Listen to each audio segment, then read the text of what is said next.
Now I'd like to welcome to the stage John Paul Jones and Barb Manson, our illustrious chair. They're going to talk to you about ice, and even though it's cold outside and we're all very, very tired of talking about ice, we're going to do it one last time today, and our hope is that by them speaking about it, then that will finally be it. We'll be done with this and things will turn around tomorrow. This is Barb's fourth time on the Common Ground stage. We never tire of her. She's always entertaining. And I believe it's John Paul's first time on our stage. So let's give them a big welcome and we'll get on with the tour.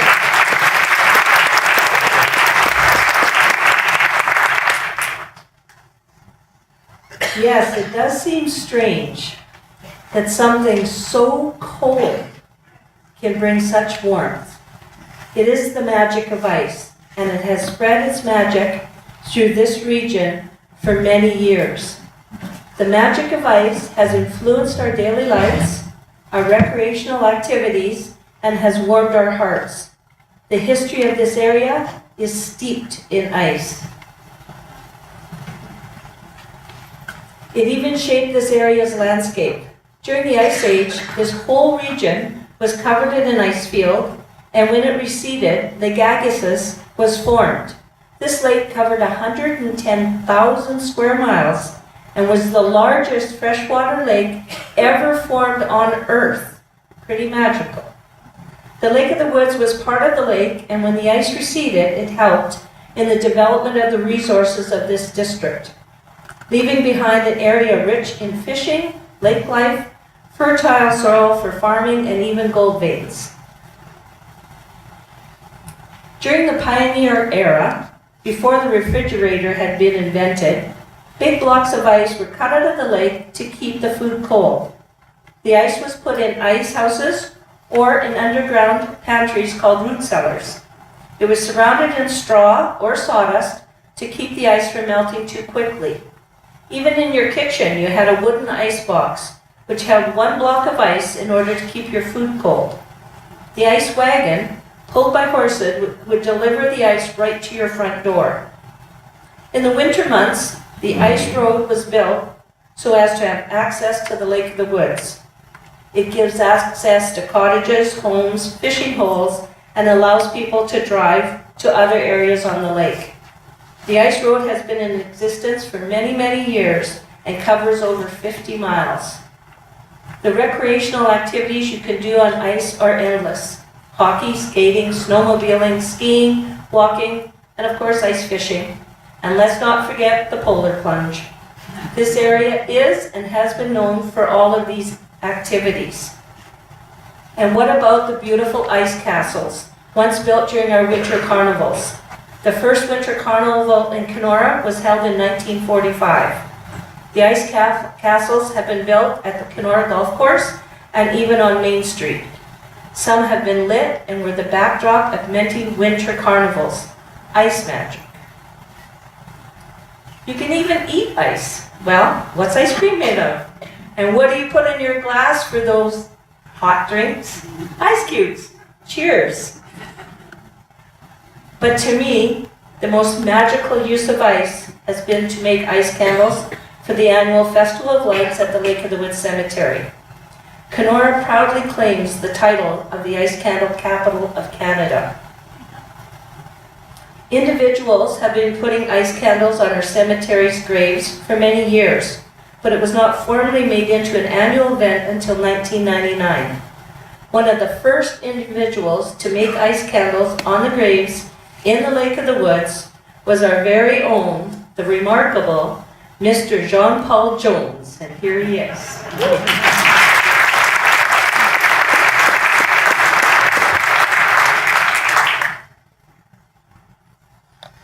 The first time I ever witnessed the magic of fire and ice, commonly referred to as the ice candles, was during my first years of teaching in this very building.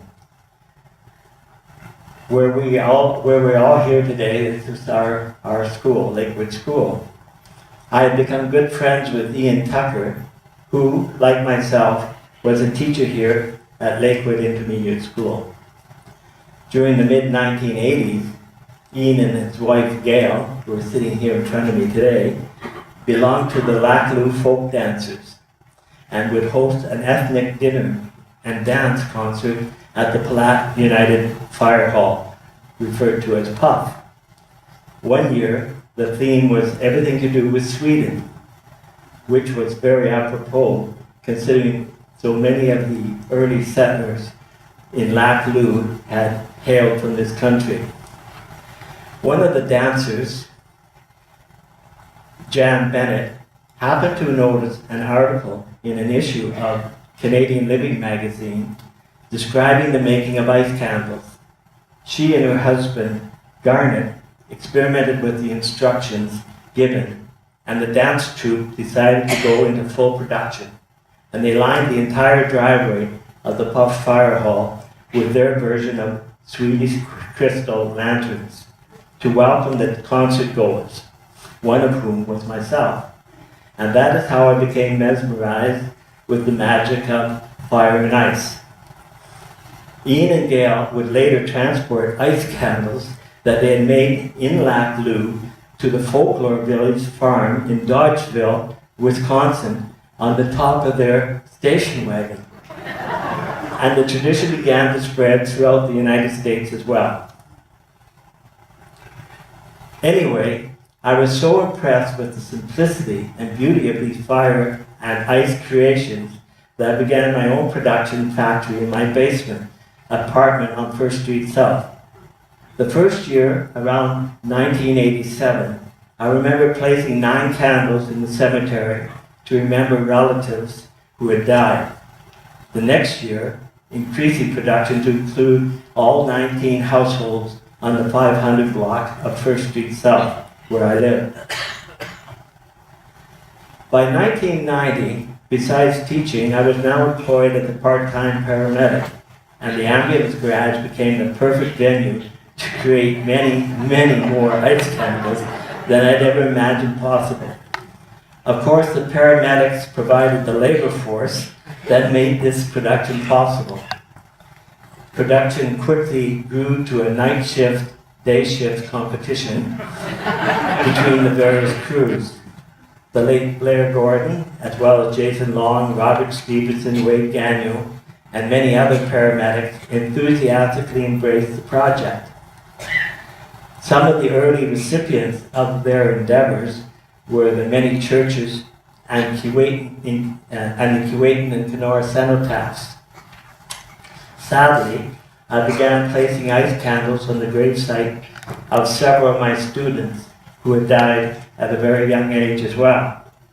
This continued until my retirement as a paramedic in 2003.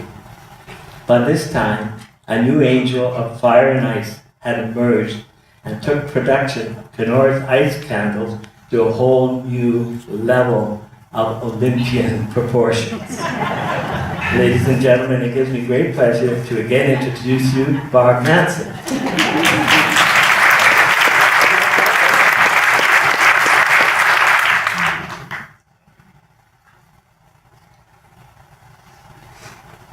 In 2019, the Ice Candle Festival of Lights will be in its 20th year. The idea for this unique annual event started out by a request from a customer to put an ice candle on her husband's grave for Christmas, as a headstone could not be placed until the following spring. In our home, Scandinavian ice candles are made every Christmas and placed outside to light the way for visitors. So I took one of my family's ice candles and placed it on her husband's grave. The gravesite was near the cemetery office, and it was in full sight of many visitors. Thus, the next day, I had requests for 300 more ice candles. To say a light went off in my head is an understatement. The Ice Candle Festival of Lights annual event was born that day. The City of Kenora became involved in the Communities in Bloom program, which is a Canadian not-for-profit organization committed to fostering civic pride, environmental responsibility, and beautification through community involvement and the challenge of a national program which focuses on enhancing green spaces in communities. Kenora fared very well in this program, attaining 5 blooms provincially and then 5 blooms nationally. It was a very prestigious program and put Kenora in the national spotlight. The Ice Candle event contributed immensely to Kenora's success in this program. In the beginning, it was the Community in Bloom volunteers and public volunteers that made and helped to place the ice candles. Volunteers also lit the ice candles on Christmas Eve. The City of Kenora, being within a union environment, negotiated with the union, and the result was that city staff were to make the ice candles and to place them, then volunteers were allowed to light them on Christmas Eve. When I presented this idea to council, I wanted to ensure that any monies raised after expenses were put into parks beautification projects. A separate fund was set up to ensure that the money raised was used specifically for these parks projects. The current pricing for ice candles is $8 if you pick it up yourself, and you also receive a wax candle with it and place it yourself. If you can't do that, or lazy, it's $10 for an ice candle with the wax candle, which is to be placed on a specific requested gravesite by city staff and lit on Christmas Eve. And to purchase just the wax candle itself, it's $3. Sponsors we have had from almost the very beginning included the City of Kenora for supplying staff and resources. Bruce Karwacki of Best Way Rentals and Sales donated the big diesel truck, which we approximately put 125 candles in every night because we never know for sure what our weather's going to be like. Canadian Tire has donated 1,000 wax candles every year to this event. The radio station 89.5 has advertised this event and always manages to add more ads than requested. And our local minor news and CJBN television station for always promoting and advertising this event. But the true spirit of this event was and is the volunteers, starting with Jean-Paul Jones and the hundreds of volunteers after him.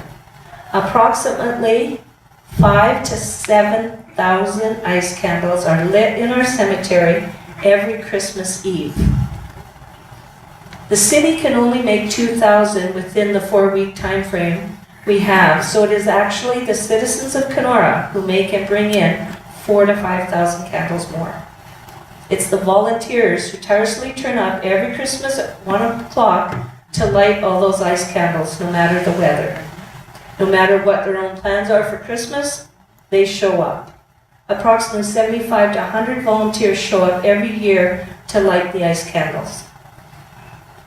Whole families have shown up every year. The Paul Cheverfy family, the Ken Koch family, the Addie Bain family, and individuals like Sugar Robertson and Mrs. Van Dam. Also groups like the Cubatan Legion and Brown's Funeral Home staff. They are there every year to volunteer. Lighting these ice candles in sub-zero below weather can be fun. We've tried everything. Barbecue lighters, they freeze. Wooden matches, the wind blows them out. Propane lighters, look out, your hair might go with it. It just all depends on the weather. To explain the process at the cemetery, it starts with the diesel truck arriving.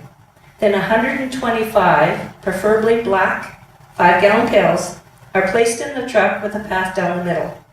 Then the water truck comes and the staff fill the pails to just about 1 inch from the top. And why 1 inch from the top? You want it as tall as possible so the wind won't blow your ice candle out.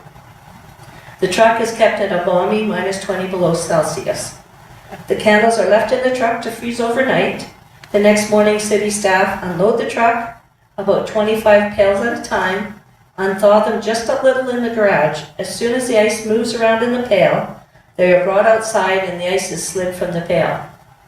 When freezing the ice candle actually freezes from the top, down, and sides in.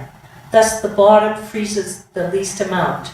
Therefore, the bottom of the ice candle becomes the top. A hole is then tapped out of the top, remember that was the bottom, where a hole is drilled by a specifically made for the job drill. Whatever water is left in the ice candle is poured into a pail to reuse. The ice candle is then placed in the field to wait until it is placed in the appropriate grave site. The ice candle program starts the last week of November and is completed on December 26th. After the deadline date for ordering has passed, city staff then place orange sticks on the grave sites where the ice candles will be placed at a later date. 1 week before Christmas, the city staff placed the ice candles on the appropriate grave sites. On Christmas Eve, the volunteers are handed the black pails with a few spare wax candles and lighters, and they are actually assigned areas to light the ice candles.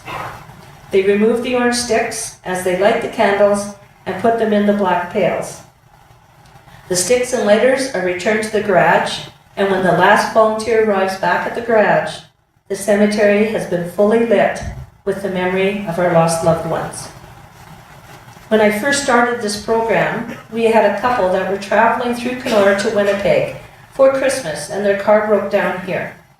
They had to spend Christmas Eve in Kenora, so volunteered to light candles that afternoon.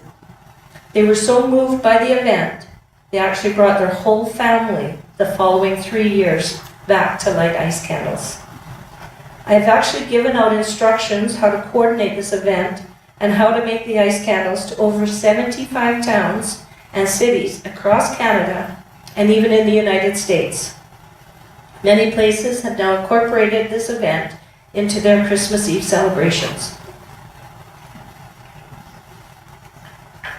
One in particular stands out, and Mr. Joe Ashfield from Whitewood, Saskatchewan, set up the program in his hometown after visiting Kenora.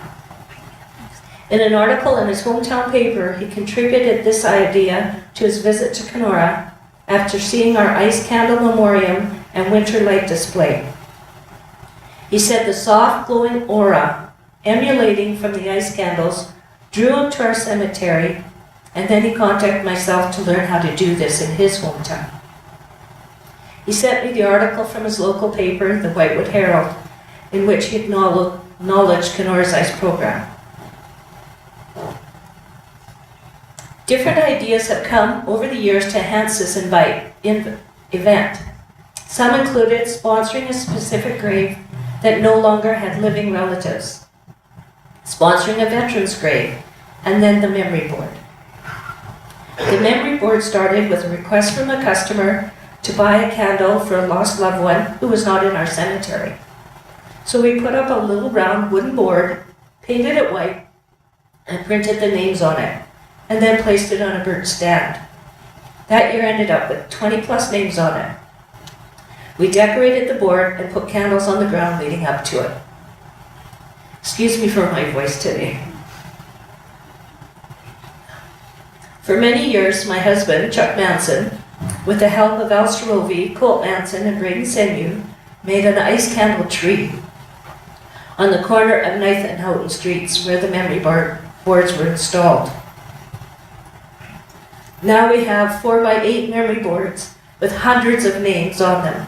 The ice candles leading up to these boards look phenomenal. Sorry. The City of Kenora staff member came up to me with the idea to make wooden tags for the columbarium area. And later, a grief support group made wooden tags for the candles leading up to the memory boards. I also thought we should have some form of music to start the event off. For many years, we had Hans Berman play his trumpet at the site where the columbaria are. It was soulful and beautiful.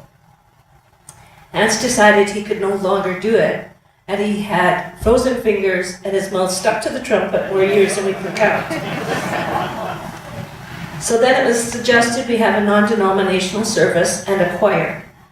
Pastor Kathy Giroux has graciously done the service for so many years we no longer call her, she just shows up. Sideway singers have sung at the memory board site for just as long, and their luxurious voices filled the cemetery with joyfulness and hope. This choir included Lisa Moncrief, the dancing flamenco, Sandy Horbati, Denise Adams, Mark Collins, Eleanor McDonnell, and Wendy Patton. This was the spiritual beginning to our 3-day event. The ice candles stay lit for 3 days, Christmas Eve, Christmas Day, and Boxing Day. And the reason they do that, we purchase special wax candles that are actually double dipped in wax, so they melt slower, thus lasting the 3 days. Families have gotten creative and have put decorated Christmas trees or wreaths at the gravesite. They have decorated the ice candles with boughs and ribbons, have also colored the ice candles and made small ice candle trees, or put the candles in the shape of a heart. The imagination of these families' members is endless. Words do not justify the feeling you get when you come over 9th Street Hill and see thousands of flickering lights reflecting off the sparkling white snow in memory of lost loved ones. To walk through the cemetery during those 3 days is to feel hope, love, and remembrance. I have come upon families that are praying at their family gravesite, families that are singing, a single person who is silent and lost in the memories of the person they are visiting. It makes our cemetery beautiful and filled with light in what could be a terrible and dark time for surviving family and friends. I asked my son Cole what his thoughts were on the ice candle event as a young person who has volunteered. He summed it up better than I ever could. It's a spectacular gathering of the community in mutual respect for lost loved ones in an atmosphere of love and light, which has become a Christmas tradition for all of Kenora and its residents. Each candle honors and rejoices a person's life with an everlasting glow from its flame. It truly is magical. Thank you.